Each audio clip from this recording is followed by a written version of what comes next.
G'day, Joey here. You may have heard that Bob Dylan's celebrating his 80th this year. So I've gone back to his debut record, very first record, self-titled, Bob Dylan, released in 1962, but most of the material would have been recorded in 61, I believe. He arrived in New York in early 61. As a 19-year-old, he would have been 20 by the time the album was released. And lots of people have been celebrating his 80th this year, doing covers of his songs on YouTube and that. And I liked the idea of going back to his debut album. And he wrote only 2 songs. The one I'm going to look at today, which is Song to Woody, or just make sure I got that title right. Song to Woody. And he also wrote Talking New York. And then the rest, as was common in that early 60s period, were traditional folk songs that he did his own arrangements of. By the time he releases his second album later that same year, he's already well known, and the proportion of originals have flipped entirely. In fact, I haven't had a look for a long time, but it could well be that nearly all the songs on that second album, the freewheeling Bob Dylan, were all originals. So yeah, actually, I haven't looked at these liner notes. That's the notes on the back of the album. So the back of the album are just what they call liner notes that the records used to often have. Once he got famous, Bob Dylan would write his own liner notes, and they're always a terrific read, actually. If you have any of his records, check those out. In this case, he's young and he's debuting, and he's still relatively unknown when this album comes out. The liner notes have been written probably by someone in the record company, someone called Stacey Williams. I'm not sure who that is. Or it does open by saying, CBS Records is proud to introduce a major new figure in American folk music, Bob Dylan.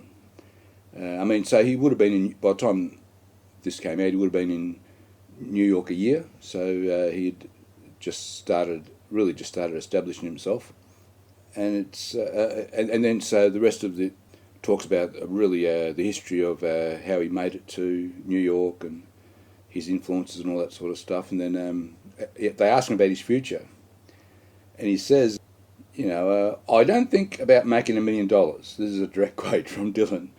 If I had a lot of money, what would I do? He asked himself. Closed his eyes, shifted the hat on his head. It mightn't be that same hat. He was well known for wearing that hat around Greenwich Village. I would buy a couple of motorcycles, a few air conditioners, and 4 or 5 couches, which is a very funny response, I think. Anyway, Bob Dylan. So, Song to Woody. There are some nice covers of Song to Woody on YouTube. I noticed the other day. Well worth checking out, so have a look at some of those.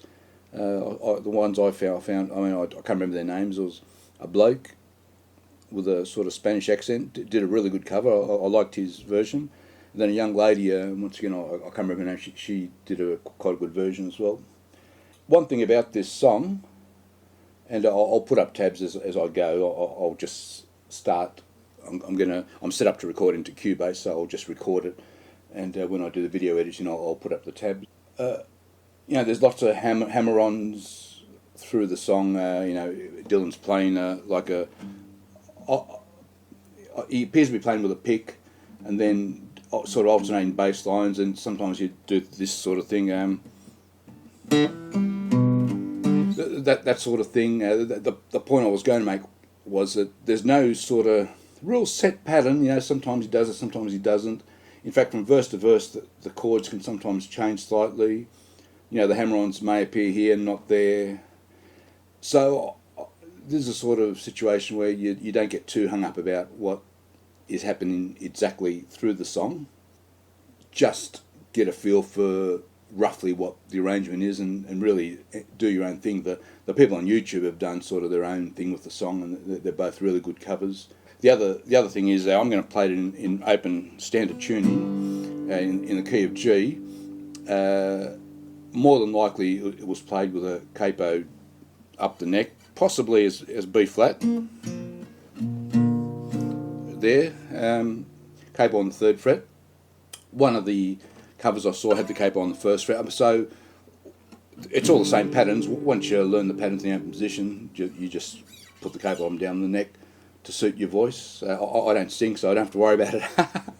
All right. So I'll do 2 verses and a very short outro, an intro. Oh, the other thing I was going to say, there's like a 6 or 7 bar. It's in 3/4 time or 6/8 time. Not 100% sure. I've done it in 3/4 time. My backing track's in 3/4 time. There's an intro of 6 or 7 verses, and then the opening first line of the first verse sort of follows that intro, but in the record it probably differs slightly. I just decided to keep it exactly the same, so I had less to remember. I didn't want to have to remember different bits and pieces for different parts of the song, so I've tried to keep it as simple as possible for me. Yeah. All right, let's have a go at recording this. And as I said, I'll put up the tabs. Okay.